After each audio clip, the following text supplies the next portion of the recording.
Welcome to LOA Today. I'm Walt Thiessen. With me today, the man who is thoughts become things, Neo-Positivity. This is your daily dose of happy. We are so happy you decided to join us today.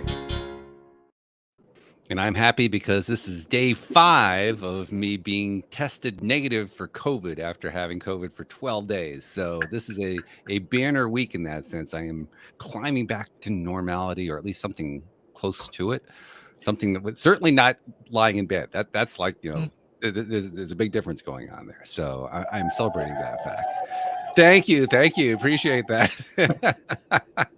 Neo with the sound effects. I didn't know if it was going to come up or not. I tried it before. It didn't work. I got to go back and play this and see if they could hear it. If it didn't work, everybody was in applause. That's great. So how are you doing, Neo? Life is amazing. I just got back from a cruise. Unfortunately, I brought a little bug back with me. A little something up in here, a little post-nasal. But no COVID, no flu, already tested. I'm cleared. Now we're just looking at Zyrtec and cough drops. Yeah, I hear you. A little bit of Mucinex. But yeah, other than that, the cruise was absolutely amazing. The connections that I made. I've never really been, on a real cruise before.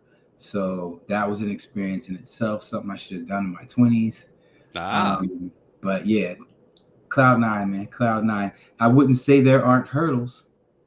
In life, there's always them hurdles.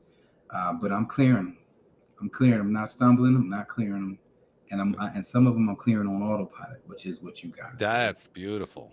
Yeah, that's when you're doing that, then you're in that high vibe state. Yes. Yeah. And stay Good there. stuff.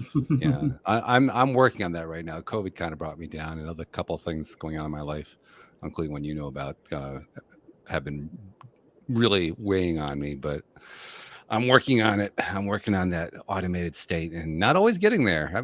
When you're dealing with crap, it's always, it's a challenge to climb back into that state because because the crap keeps coming back, I always compare the law of attraction to jogging. Like you can't take a month or two off. You're going to get terrible at it. The whole mindset, not just law of attraction, but mindset and setting that autopilot. And there are certain monkey wrenches that get thrown into your life that are the equivalent of spraining your ankle. Yeah. So you can't jog for a week. And your ankle sprain was COVID that shut you down. There's no jogging for 12 days. And now you got to get back to building up. Right. Being back to that Olympic jogger. Exactly. And I think part of it is being a little patient with yourself. You're not going to get there in one jump. Unless you're the world champion, long jump, you're not going to get there in one jump. Especially if your ankle twisted, That's right. Yeah, exactly. But that's us, man. We're so hard on ourselves that our thoughts become counterproductive. They do. Yeah. That's the sucky part. And that's essentially the challenge right there. You're dealing with the crap. The thoughts become non-productive, counterproductive. What's it going to take for you to turn that around? What's it going to take for you to refocus? That's the day-to-day, minute-by-minute challenge, really, is just dealing with that. And I'm presenting that question to our guest. Oh, okay. That sounds cool because our guest actually fits in beautifully with our theme, your daily dose of happy, because she's a happiness mentor. I am. It's wonderful to be here. Thanks for having me. Her name is Karyn Seitz. And Karyn, you got to give us a little bit of the story first. How did you become a happiness mentor? And where did you come from to get there?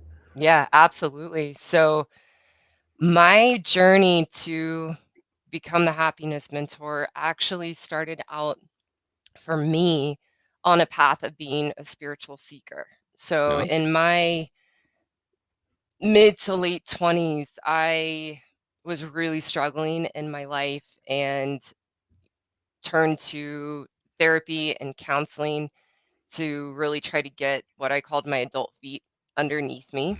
And it helped me to get to a place of coping and managing with my issues, which were a severe lack of confidence, insecurity in myself,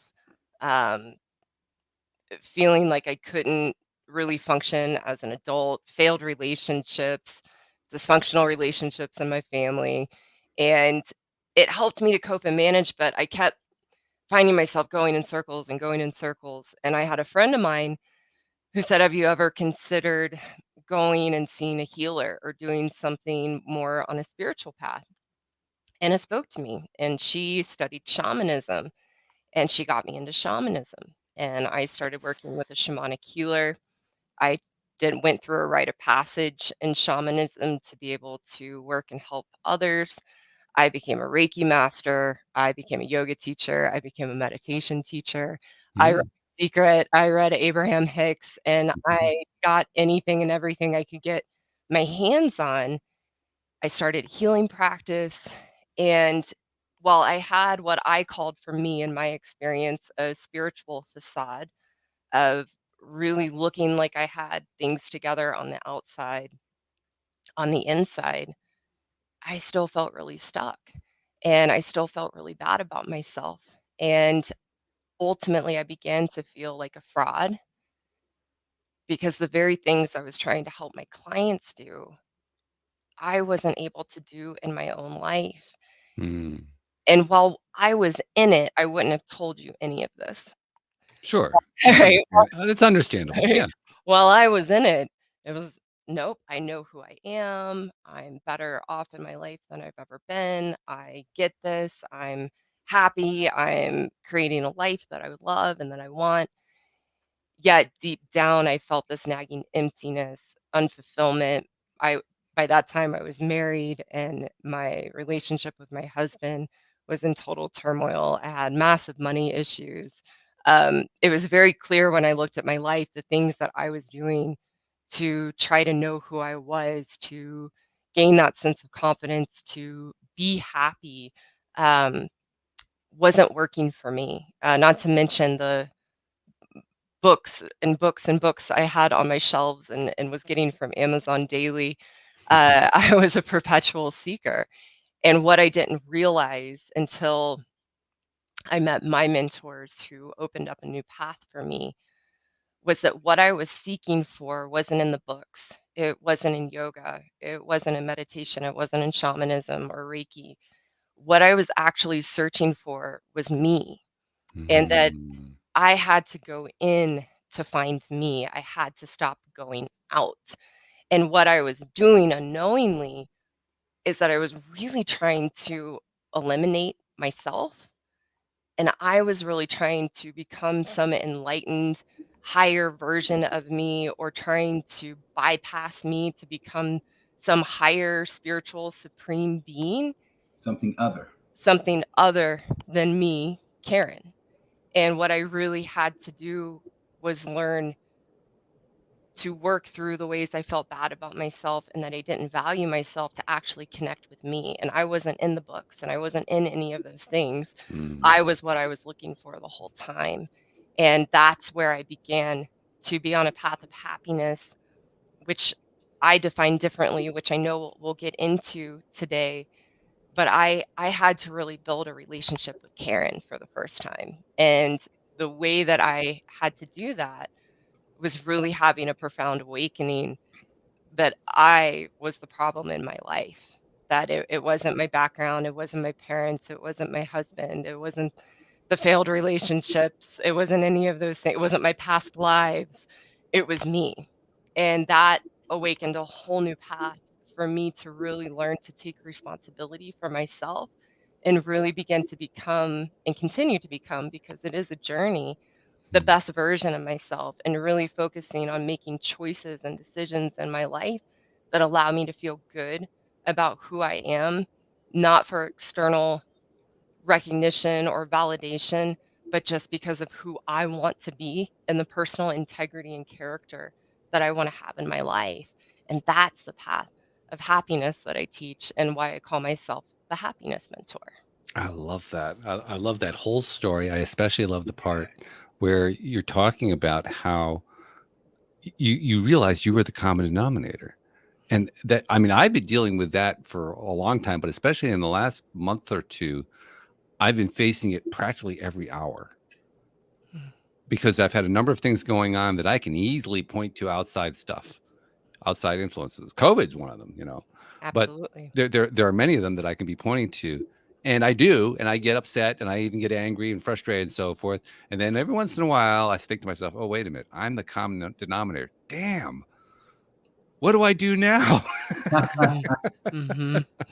Start looking at it. Start Yeah, looking exactly. Yeah. You know, because when you're searching outside, you're not gonna find what you're looking for.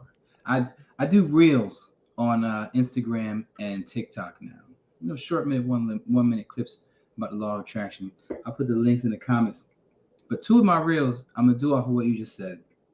And the first one is, I don't know who I am. And for me, it wasn't until I had that breakthrough that I decided, I guess you could say, to break out. And and that's how I live my life right now. I don't know who I am. And the only way for me to accelerate and find new things about me is to say stuff like that. I don't, yes, my name is Neo and I do this, this, and that. But the future is unknown. What I'm meant to do, I'm heading down a path, but I don't know what it ultimately is. So when you focus on being a podiatrist and you were meant to be a gynecologist, there's going to be some kind of friction there in your life as you're pursuing the wrong one. So I love that. I'm gonna make a reel about that and strive to be you, not anyone else.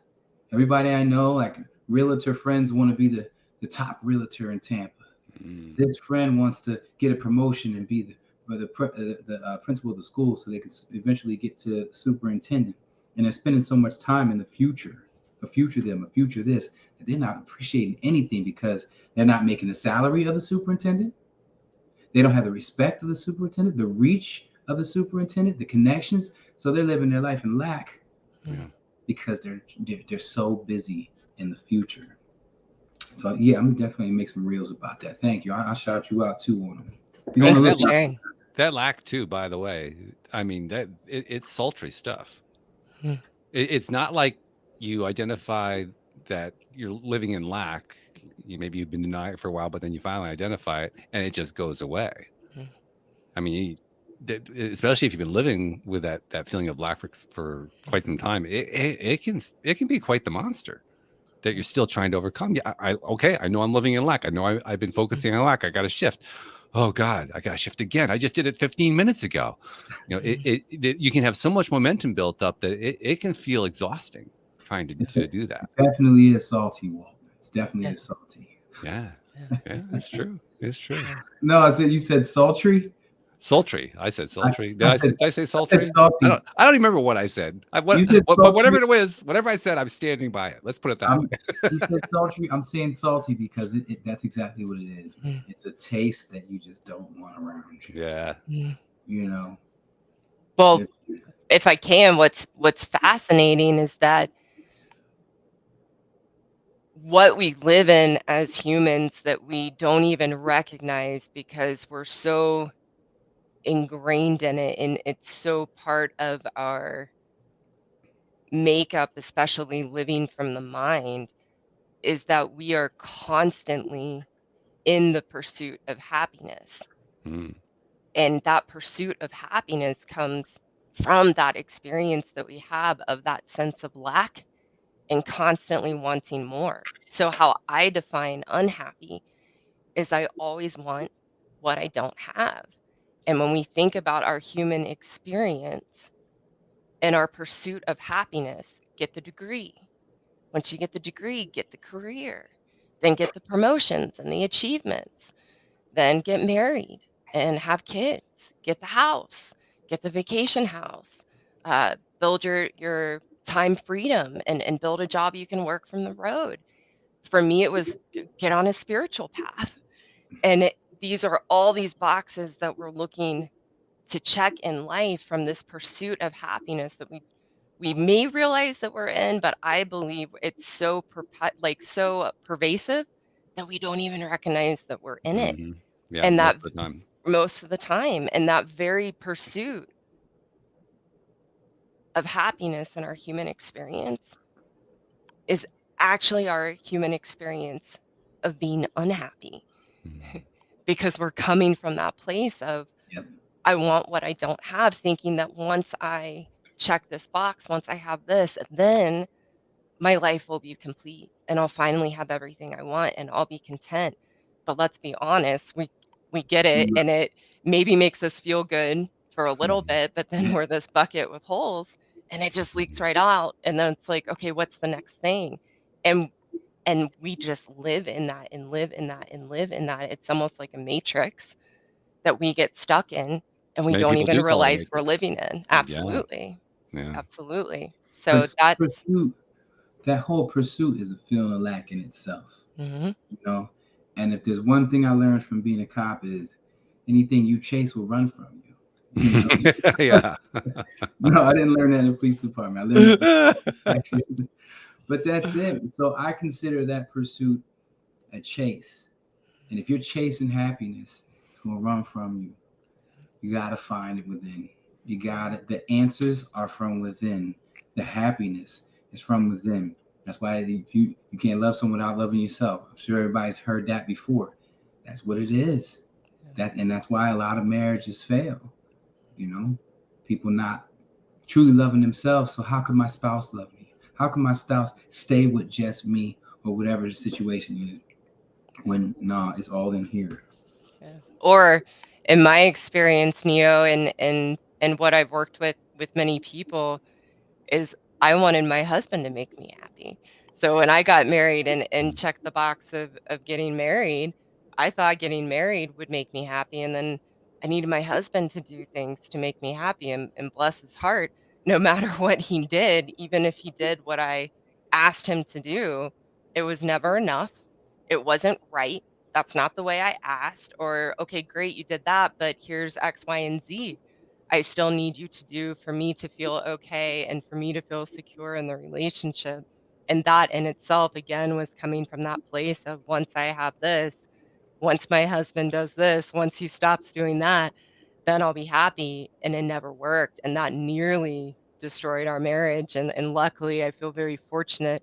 I found the path I'm on about 6 months into my marriage to discover no, Karyn, you're the problem because you're unhappy. And until you learn to find your happiness within. Hold on. Whoa. You just said something crazy. I ain't never heard a female come out of nowhere and say, I'm the problem. What was we need to spread this, whatever food you got you, we need to sprinkle that all over. 100%. Ladies listening, and I'm being serious. If you are married to a good man, good men in the best way possible are simple. And all they want, all my husband wanted, and he would say this today, and I tell all my female clients, go home and ask your husband what he most wants for you. And I would bet you $1 million exactly what he's going to say. And all a good man wants is for his spouse or his wife to be happy. But the problem is he can't make you happy. There's nothing my husband can do to make me happy, because the only person that can make me happy is me, and the only person that makes me unhappy is me. So once I figured that out and I began to take responsibility for my happiness, understand what it actually is, and a path to get there, my marriage flipped almost overnight. And all it took was for me to be happy, because that's all my husband wanted for me. And then he could relax in the relationship because he wasn't thinking, what's the next thing I need to do to try to make her happy? He actually had to retire. And I'm taking a quote from Will Smith. He had to retire from making me happy because there was nothing he could do to actually do that. Nothing anyone can do that. And for me, and from my perspective and my experience, especially as a woman, that's the biggest problem that we have as women in marriage with a good man. Wow. One of my friends, I'm going to be sending this episode to you. You're screaming something that him and his wife should sit down and listen to, because it's absolutely amazing. And I had a reel that came to me last night. I'm hoping you guys can help me finish it. And the realization was, no matter what bad event happens, it cannot be worse than my reaction and the fear and negativity in my mind about that event. You know, because you process, you're like, oh my God, this just fell apart and da da da. and you can make it worse than it actually is. Sure. So no Easily. matter how bad that event is, your mind can make it worse. So your mind is was really important here. Yeah. you know? And so I'm trying to wrap this up in some kind of reel and end it with like, okay, so if you could get control over your mind in that situation, then dot dot dot. And I didn't finish it because I mean the situation's still there. It's still crappy. So if you guys had to finish that off, what would you wrap that up with? I have to say, I'm still working on that one. No. Perfectly honest. Yeah. You know, it's a practice and it's a muscle to build. And it's not saying that challenging things don't happen or tragedies don't happen or hardships don't happen or loss doesn't happen. But what has been imperative for me in navigating the hardships in life, navigating the ups and downs, is understanding that life is neutral and that the things that happen in life only have the meaning that I put onto them.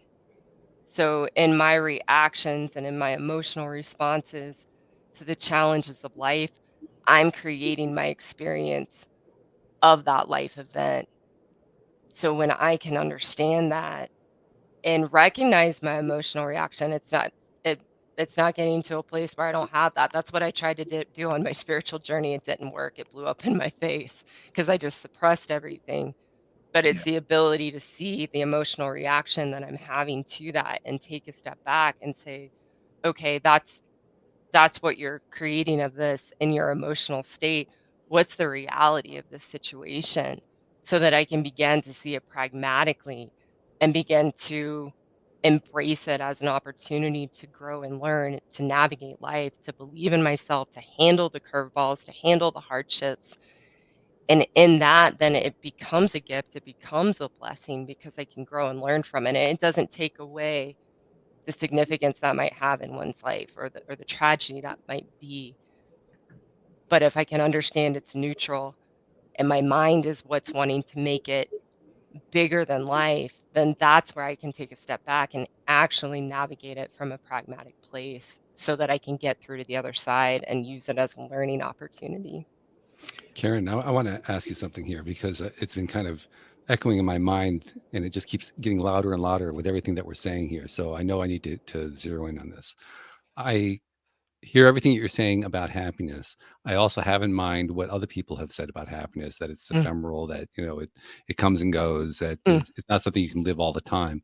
And mhm. I get the very, very distinct impression that you have a different definition of happiness from I most people. do. So could you zero in on that? Absolutely. Thanks for asking that, Walt. We have in my opinion, in my experience, we have happiness all wrong. And the reason that we live from that place of thinking happiness comes and goes, that it's frivolous to try to chase happiness in life or to achieve that in life is because we don't actually understand it. And I didn't understand it either. Most of us, including myself, before I really experienced and understood what happiness is, believe that being happy is an emotional experience. It is an emotional state of feeling happy, of living in joy, of feeling joy. That is not happiness. Happiness is actually a state of being. It's an experience of oneself without lack or want. So I defined unhappiness as I always want what I don't have. Happiness is the opposite of that. Happiness is I only want to be me and I only want the life I have. It's the experience of no lack, of no want. And it doesn't mean that I want to be me and I only want the life I have because of who I am and what I get to do or what I have in my life. It's completely independent of anything external. It's an experience I have of myself where I only want to be me and I only want the life that I have because I value me and my Mhm. meaning and I am my meaning and purpose in life, not from a selfish place, but actually from a place of knowing, as long as I give the power and control away to the things in my life to be my source of value, to be my meaning and purpose, that is where I'm always going to experience wanting what I don't have, because those experiences are fleeting and they are outside of me. So happiness is something that we are continuously cultivating within ourselves, of really being in a place of I'm okay no matter what. And it doesn't mean that when I go through a hardship or a loss or a curveball in life that I'm smiling and oh, everything is great. It means I'm experiencing the reality of life and I'm using it as a way to grow and learn about myself so that I feel good about who I am on the inside. And that's another really good way to take happiness down, is I feel good about who I am because of the choices and decisions I make from a place of character and integrity of who I want to be in my life. So that means I can get the blow from life. I can get the punch to the gut and know that I'm going to be okay, because even in that experience, I still only want to be me and I still only want the life that I have. And you're doing that consciously. Correct. I think everybody subconsciously or unconsciously has that orientation, but very rarely do we have it consciously. Yeah, it's Discipline. a very conscious experience and it's a very Yeah. conscious place of self-awareness. And I would have told you on my spiritual path that I was the most self-aware person that you were ever going to meet. And until I really learned to see myself as the problem and build a relationship with myself, I got very humbled and real. And my marriage was the perfect window into myself, because I was certain my husband was the problem. And when I started to look at me, I had to be very humble and realize I have no self-awareness. Everything I thought is being crumbled down, and now I see myself and oh, this is self-awareness. So it's a very conscious experience of oneself. I want If everybody please put up hashtag discipline, because that's what she's talking about. You have to Mhm. be disciplined with yourself, disciplined with your knowledge of yourself, and discipline in practicing this more often than not throughout the day is what it takes. Mhm. There's no ifs, ands, or buts. You want this thing to work out for you, it's going to take discipline. And what were and oh, I'm sorry, so go go ahead. ahead. I was going to say, Neo, how I teach that sense of discipline is what has spoken to me is really a commitment to myself to be the best version of me. And that's a journey to become the best version of me, but I have to have a commitment to myself of, no matter what's in front of me, no matter who's in front of me, what they're saying, what the situation is, I have a commitment to myself that I want to do my best so that I feel good about who I am, and the character and integrity I have as a person, that commitment to self is imperative for us to be able to navigate the ups and downs of life, and want to grow and learn from them and use them as the catalyst, as the vehicle to really cultivate that inner happiness. I want to ask you guys this, and both of you guys, separate answers. Say no. Picture an artist, musician, let's say, a rapper. Now he's committed to this type of thought process. Not outside, not the future, me and who I am now. I'm a great lyricist. That's what I do. However, and it all sounds good because he's got rid of the want for the Lamborghini and that lifestyle. He's just trying to enjoy his life now. However, he's scared because of things like writer's block, that who he is, which is his voice and his mind, that's who he's associated himself with, because that's what he's really good at doing. He's like, I'm good at it. That's what I was meant to do. But he's scared because of things like writer's block, that one day that will go away. So that kind of eliminates the confidence if what you're hanging on to could leave you someday. So I'm trying to figure out what you would tell a person like that, because with times changing, Rap isn't what it used to be. It used to be clear. People had a point. Now they just go on there and go, boo, boo, boo. They mumble. No one even knows what they're saying. If you make a song that makes sense, it's not going to get any airtime. It's not going to grow. So things like that do change, which present an obvious problem in someone trying to have confidence in themselves. And this is their voice. Our voice is sacred to us. Our ideas and what we come up with and put them on paper are sacred to us. We should be able to believe in them. But in a situation like this, it could fall off one day. So what would you say to them? Do I go or shall I? I can go if you want me to go first. Yeah, Go for it, Walt. I hit you with some All right. good questions. You know. For me, what we're talking about here, I'm going to take a step back. What Karyn was talking about, for me, that's true self-love. It's self-love based on loving the self without externals. And even your voice and your ideas. it's just, I love who I am. End of sentence, period. No other description necessary.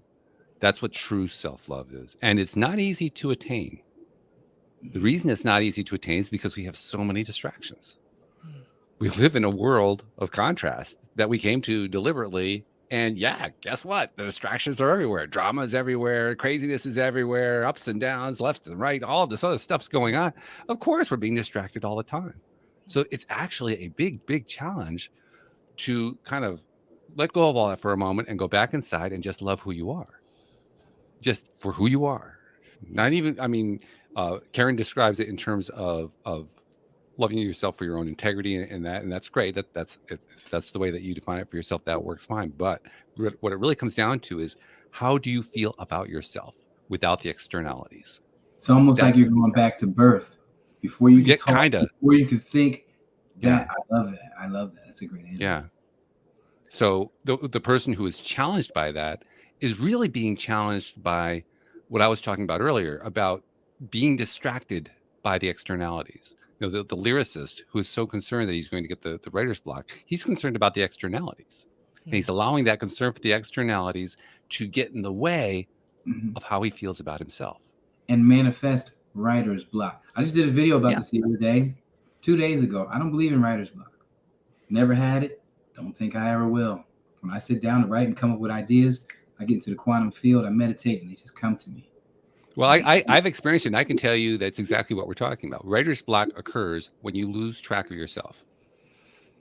That's exactly when it occurs. Get back on track, y'all. Karyn, what you got for us? Beat that, Karyn. Well, I think what this ties into for me is understanding why we can't know who we are from our mind. Yeah. There's no ability to know who we are and to love, to give ourselves true love to ourselves from the mind. And here's why. So the mind is completely based, and this is also the trap of the trap of unhappiness, and why we can't be happy from the mind either, is really understanding the psychology of the mind and how it works. And the mind is completely based on what I call external value. And how the mind works is that it's a part of us that's created by the brain. And when it's created by the brain, it is innately empty and has no inherent self. And how the mind works in our humanness is to create a self completely dependent on our external world. Nicely done. So we create attachments to our external world, like being a lyricist or being a mother or our job or a certain amount of money or being married. And we look to those things to define who we are and to give us a sense of meaning and purpose in our lives, which is what I call external value. It's like a scoring system. Mm-hmm. Where am I in my marriage? Where am I in my career? Where am I at in my relationship with my kids? You know. It's really a way to create this definition of self, and I call that the false self, because there's no inherent self in the mind. And when we create those attachments to our external world to define us and give us that external value, how we feel about ourselves underneath that is that human experience of emptiness and the human experience of the void, because we're not connected to a self. So we actually feel really bad about ourselves. And then we don't know, is this really who I am? Is this what I really enjoy? Is this what I really like? So we have to have a way to really bypass the mind and go into what I call the heart, where our true self lives, where an actual inherent self of who we are actually exists. It doesn't exist in the mind. That's So, beautiful. Yeah, I yeah. love that. So That's really, really good. I had to have a tool to bypass the mind of who I thought I was. I was a yogi. I was a shamanic healer. I was a Reiki master. I was all these things. And what I found in my journey, which is not true for everyone, but what was true for me in my journey, is that those things weren't actually being true to myself. Hmm. That they weren't an actual authentic expression of me. They were things that I saw like, that must be the answer. That must be what I need to do.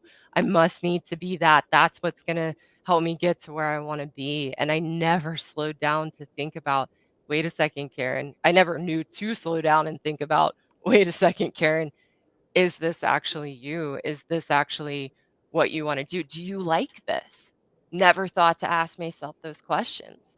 So I had to have a way to actually get to my truth, which lives in the heart, not the mind, to actually begin to know who I was and what I actually enjoyed, and be able to define myself independent of my external world. I didn't have to give those things up, but I had to give up defining myself through those external roles and attachments that I created to give me meaning and purpose, to even begin to have a sense of self and know who I am. And for me, I had to be open to realizing some of the things I was weren't actually me. And so in this case, it might be that, in this analogy, the lyricist, that might not be who he is or who she is, but we get that writer's block because we might actually be on the wrong path of being true to ourselves, and we have to have a way to figure that out. And for me, that tool was used in a correct way and used from a place of neutrality. It's the only way it will work. I used a tool called muscle testing to begin to understand and know my truth, because my mind was not going to let me get there. So I needed a tool to bypass that. Muscle test. I've heard of using muscle testing to bypass the mind. Muscle testing is used in a lot of different It disciplines. is. Yeah, we talked about that a few weeks ago on the show. Oh yeah, yeah. But to hear it used as a way to bypass the mind, I've heard that a few times, not too often. And it sounds like you found it to be very, very effective. It's been critical, because if I didn't have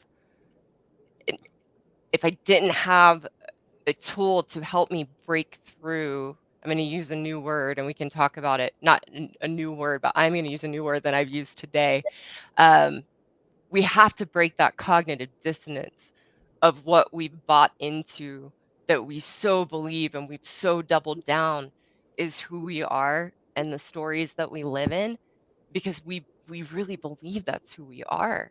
If I hadn't had a way to break down some of my stories in my life of what I would have sworn by was me, I would still be going around in circles. And the that was a breakthrough for me, was to use muscle testing and to understand that the muscle testing is only as good as the person using it, and how neutral they are. You cannot be invested in the outcome, or what somebody's truth is, or what your own truth is.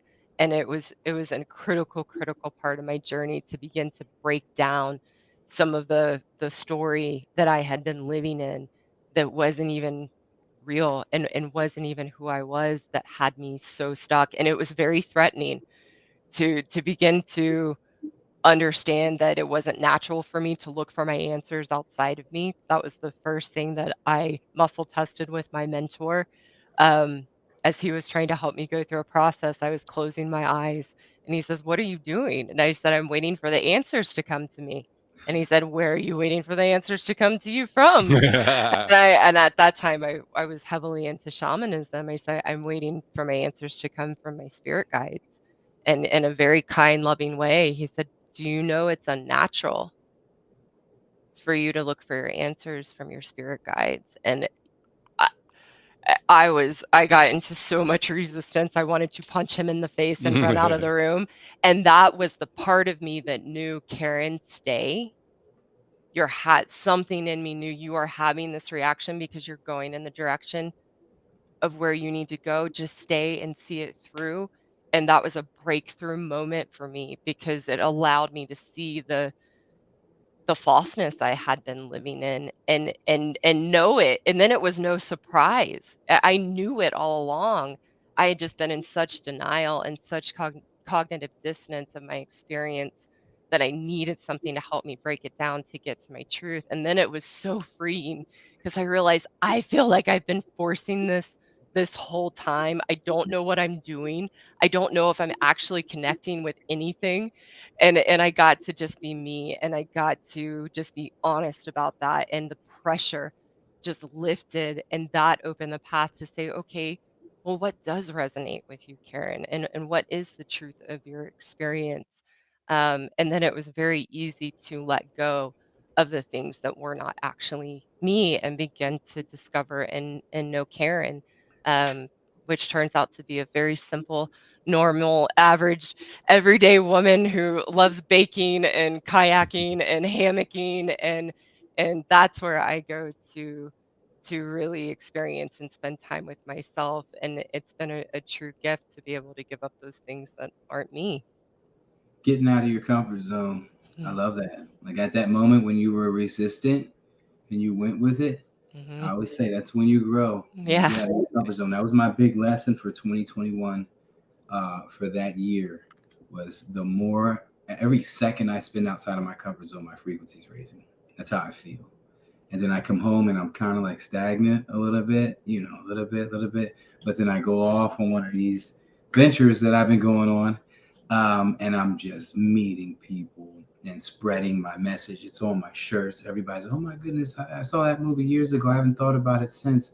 Next thing you know, they're teaching it to their kids and sending me pictures of their kids with my wristband on. Like, it's just been an absolutely amazing experience.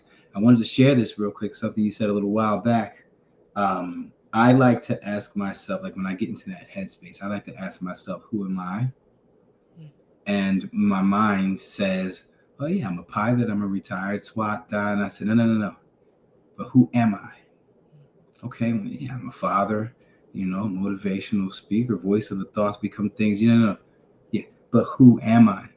And I end up going, I'm kind of like punking myself to go deeper. Like, okay, but go deeper. Okay, scratch that surface stuff, go deeper. And my answer always at the end, at the very end, when I don't have anything else to say, it's just, I'm me. Yeah. Right when I say I'm me, that's when I feel more love for myself than Mm. out of everything I just said, including being a father, which I love being a father more than anything. Stay at home dad, got custody of all three of my kids. They're with me when they wake up to when they go to sleep. Well, my daughter doesn't live with me anymore, but my kids are my life. But that, me, that is like a weight's lifted, and that lifting weight is taking my joy level up. It just does something to me. So I encourage everybody to try that. Mm. Go deeper than what you are. I'm a homeowner. I'm a real estate investor. Nah, we ain't talking about money. We're not talking about finances. Go deeper. Who are you? So I suggest everybody try that. I'm liking that. I'm also liking that we're talking about something that gets to the core of who we are, and in your words, Karyn, bypasses the mind, Mhm. Yeah. because that really is a critical element. I love that we're bringing that point out. One thing that I think we need to clarify, Mm. because you mentioned the muscle testing, you mentioned that you need to be in a neutral place. When we're trying to solve these issues, we're not in a neutral place. That suggests to me we need to be working with somebody else who's helping us do the muscle testing. Yeah, that was critical for me. I learned a path to become neutral, but to also know when I'm not neutral, so that I can do the work to become neutral. So in the beginning, I did need to work with a mentor, and somebody who was neutral and had no investment in what my truth is, because otherwise I would fool myself and I would just be more stuck in my head. And so that was really critical, um, for me to have that experience with someone else. Yeah. As an ex-shaman and Mhm. Reiki master, I Mhm. don't know if you're still a shaman, are you? No. No? Okay. Um, how do you feel about a mentor or taking advice from someone who is really great at giving advice, like a Mm. Tony Robbins? I'll just bring his name up because everybody Mhm. knows who he is. Mhm. Somebody who's given really, really great at giving this advice to put you on the right path, but they're divorced, their kids hate them, all Mhm. their friends don't talk to them anymore. Mhm. They're just not happy in life. Mhm. How you feel about taking advice from somebody like that? You know they're accredited. You know they wrote books and Mhm. helped a lot of people, but Mhm. their house is in shambles. Yeah. Well, I think you bring up a great point, Neo, that and I can speak from my experience of where I was and being a shamanic healer and being a Reiki master and having people come to me for healing, come to me for answers in their lives. And while my intentions were good and I did help people, I was not a true teacher. I was a false teacher. Because And of we that. because I couldn't do the very things that I was teaching my clients to do. And if you looked at my life was in shambles. And that was a definitive that is a definitive benchmark to somebody. Wait a second. Here's someone whose life is in shambles and I'm taking advice from them and they say that they can help me. That was could have been, if somebody was really paying attention, been a definitive benchmark that I was a false teacher, not trying to do harm or being out in the world knowingly as a false teacher. It was something I couldn't see until later when I had the true experience of being connected to myself, the true experience of actually living what I was teaching other people, that now I'm very proud to say, no, I'm a true teacher. And my goal in working with clients, even though I call myself the happiness mentor, is really to teach them, not giving them advice in their life. I do have structure set up in my program and how I work with clients to actually know very little about my clients' lives. And what I do is teach an educational program to really teach them the tools and Mhm. um, That's the the things approach that I they what's take. that? That's the approach I take. You know, Yeah. when I do a video or something like that, if I was to do a coaching session with somebody, you could give that to anybody with Yeah. any problem, and they're going to come out with the Yes. same information. Yeah. And So much more empowering. there's several reasons for that. I mean, I don't want to get into all of them, but taking on your client's drama, thinking about their problems later on, how you because self-preservation. You see something on TV and you're running yourself in that scenario later on that night. Same goes for listening to people's drama all day, trying to give them, dot dot dot information or coaching tips or whatever it is. So Mhm. I like that method. Yeah.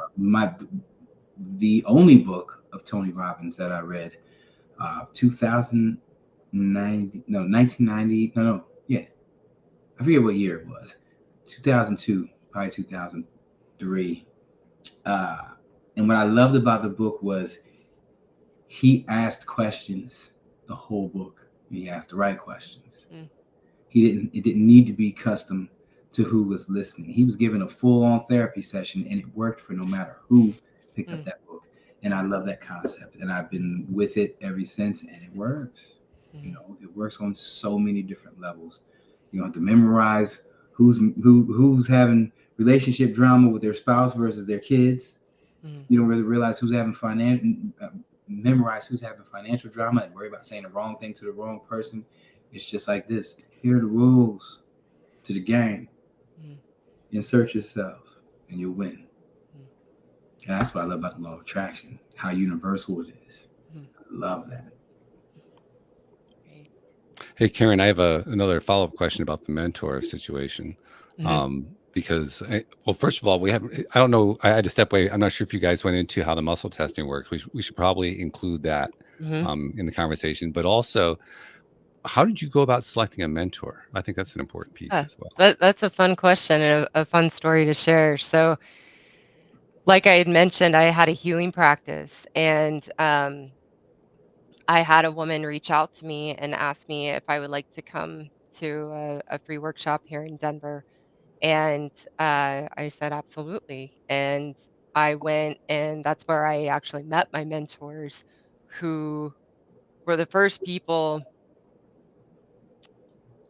to not just say that your answers are within you, but to demonstrate that in such a way I had never seen anywhere else, which was with muscle testing and really supporting somebody to go in and be honest with themselves, as independent of the events in their life or their family or their upbringing or any of those external factors.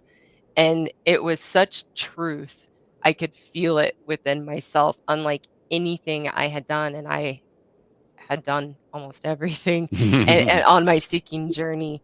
And it it just resonated so deeply within me that I knew this is the direction that I need to be going. And that's so I often say it felt very fortuitous and very much like a divine intervention, that I came across my mentors in the way that I did, and it's been really lovely to see that my journey was exactly what it needed to be for me to get to where I needed to go, and get on a path that was actually true to me and right for me, and allowed me to actually really change my life and get out of the problems and the insecurities that I had been living in and my own dysfunction of my relationship with myself. And it was very tangible, the changes I was experiencing and how lasting um, they were, and then actually having a true experience of connecting with myself that I really thought I was having on my path, that I Mhm. realized, "Oh, nope, I haven't experienced this." Mhm. And so it made it made me very real, to myself, and that's how I knew this is the path that I need to be on, and I'm very grateful for my mentors because they very much are not in a position of giving advice or giving me answers. They're very empowering to me to find my answers within myself, and to help me see, Karen, you already know this. You know exactly what's going on. You know exactly what your truth is in this. It's a matter of slowing down and wanting to be honest with yourself. And I had never had anybody do that for me. Everybody else, all well meaning, all well intentioned, helpful in their own way, always connected my issues and problems to people and things outside of me or in my past. They never said, okay, well, how are you the problem here? And how did you create this situation? And why do you actually want to feel this way? Or why do you actually want to be stuck in this in your life? And that hit deep within me. And I was actually really craving that at some level for somebody to call me out. And nobody I worked with before would. So it Uh-huh. was actually very Yeah. refreshing to get called out and in a direct, loving way. Mhm. And that's how I found my mentors. But I have to ask, uh, what do you love to do more than baking? What do I love to do more than baking? Yes, like is baking your favorite activity? Oh, no, I do love to bake, but it's not my favorite activity. One of the things that I love most to do, I live here in Colorado, which is just a extraordinarily beautiful state, and I really love kayaking. That's one of my favorite activities is to get up early, get on a lake or a reservoir when the water is still as glass, and just be out there with myself on my kayak is an it's not the kayaking, it's the experience of Yeah. myself in that. And actually, Neo, where I discovered that I loved kayaking, and bless this community. I know they're really struggling right now, but was in Matlacha, Florida. Was where I discovered that I loved kayaking, which was actually the eye of where Ian hit. And I just remember having this moment with myself on the back in the mangroves, and a pod of dolphins went by in a delta, and it was just like, oh my goodness! And I was on my own. My husband was sleeping in. I was out on the kayak. Nobody else was out, and it was just that experience of myself. The dolphins were just the cherry on top, but that, Mhm. that experience of myself i- in that was just a wonderful moment to realize, oh, this is something that I really love. So, but I gosh, I can't do love to believe bake too. I can't believe you went out there by yourself, man. Florida's not the place to be going by yourself. Oh yeah. No wilderness. Oh yeah, no, it was perfectly safe, and I felt safe within me, and it was just beautiful. The only threat that I had of wildlife out on that adventure, where I was going under some mangroves, and I had to very gently use a little bit of a branch to help me through because it was a really narrow. And up above were all these little blue crabs running on the limbs, and like I almost tipped out of my kayak because I don't like little creatures like that running above my head, and that was the only danger was almost flipping out of my kayak there, but I think the water was only about 2 feet, so but yeah, it Now, was a I'm a, wonderful experience. the only reason why I ask is I'm a huge proponent of doing what you love to do daily. Any chance Mhm. you get, Mhm. and I know you can't go kayaking daily, and you can't even bake daily. No. I mean, like everybody in your family will be Yeah. 300 pounds, and you'll be out of flour all Yeah. the time. So it's like Yeah.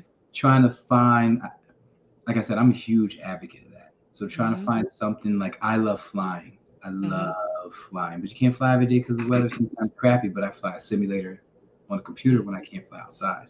Mhm. Finding that joy, maybe not to the extent because I'm not actually in the air, but I'm in it. My Oculus looks, like I look around.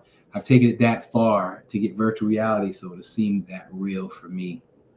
And I just want to And get everybody involved in that, man. Just find what you love to do and try to do it daily in yeah. some way, shape, or form. Yeah. Don't do it once a year. Yeah. That ain't what life about.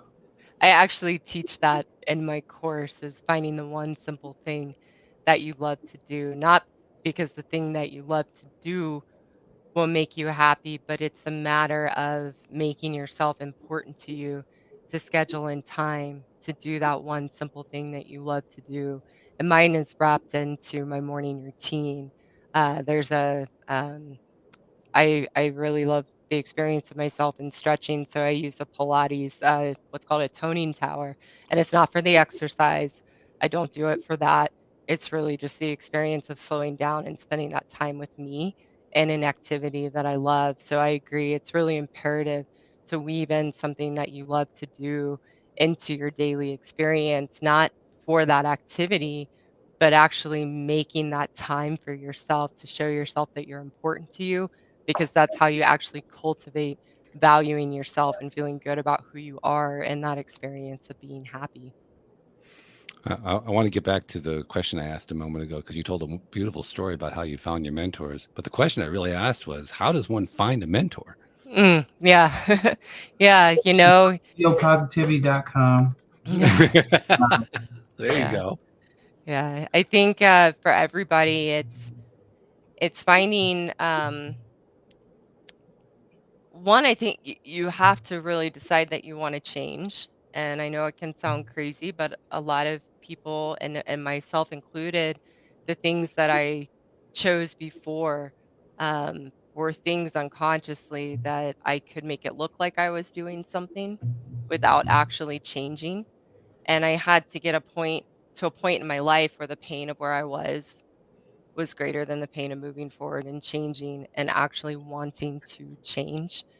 And once I made that decision of I really want to change, then I think it was about a month later because I began to realize, not in a super conscious way, but something was rattling inside me to know what I was doing wasn't working. And it was either that the things I was doing didn't work for what I was trying to use them for, or there was something wrong with me that they weren't working. And I chose the latter, that they're or the former, that the things I was doing weren't working. It wasn't something wrong with me. And once I made that decision that I really wanted to change and find something that would allow me to change and find my true self, that's when I began to find my mentors. And that's when I got the call from the woman saying, "Hey, do you want to come to this free workshop?" So first, it's really making that decision to change, and then finding what resonates with you, and finding somebody that you connect with, and finding somebody who will actually be honest with you and be direct and hold you accountable and doesn't let you stay in your stories is crucial. So So manifest it and stay confident. yeah, Manifest it and follow the signs, basically. I was going to say literally, it's attracted. Mm, In other words, no trying to make it happen. Just be true to how do you feel? Do you really want to make change? Because we got to be really honest about it. Very often we don't want to change. It's true. That's just the truth, you know. Quick story. I was talking to my friend earlier, and he has an option to stay with his wife or leave her for an ex, or join the dating pool again, which he just totally doesn't want to do. So he has these two options, and he's been battling them for months now, and it's driving him up the wall. My thing is this: when you got that tunnel vision on just those three options, that's all you're gonna get. You got to be open to more things happening. Once you open up, that's when it comes. So if you're like, I need a mentor, but I haven't been able to find one, how do you find one? I'm going to ask all my guests and see what answers I get. That's where you're at with this tunnel vision. Whereas I have one and I'm happy with my mentor is the last thing from your mind. But that's the first thing you need to be thinking. Yeah, sit on that one. This has been really a fascinating conversation, and I've loved every minute of it. So I want to thank you, Karyn, for joining us today. Before you go, two things. First, we got to find out for somebody who wants to reach out and learn more about you and what you have to offer. I know you have a program, the Happiness Course. You got to tell people how to find you. Yeah. So you can find me actually at happinesscourse.com. That's happinesscourse.com. And find me there, and there's a place to reach out to me. I'd love to connect if what I shared with you today speaks to you and you want to learn a different path than maybe the one you've been on, to really connect with yourself and to build inner happiness. Is that it right there? Is that correct? You got it. Thank you. Happinesscourse.com. We'll make sure we put it into the show notes as well, too, so that people can find it easily. Great. And then Neo knows I have a practice, and boy, does it apply today, let me tell you. But I make it a practice with all guests who come on who are, helping people, giving to the world and so forth. And it really applies in your case. There are many people you've never met, you've never seen, and that you never will meet, you never will see, who you've touched in some way. You've done it, you've done a podcast, you put out your course, you've done a number of different things that leads to content that people consume. And there are ways that you have helped people that you never knew about. We don't get enough recognition for that. So I want to thank you on their behalf for what you've been doing all this time to help those people and what you're continuing to do going forward, helping these people that you'll never meet and that you'll never see. Thank you so much, Walt. Thank you. So we appreciate you so much. Neil, I appreciate you so much. As usual, you just bring the questions that are great. They're wonderful. Heck yeah. And my new thing I'm ending the shows with, I just want to shout out all military and first responders. Thank you for your service. That's beautiful. We're recording this on Veterans Day, so absolutely perfect timing on that. So thank you guys very much. Thank you to our podcast listeners everywhere. We will see you all next time here on LOA Today. Goodbye, everybody.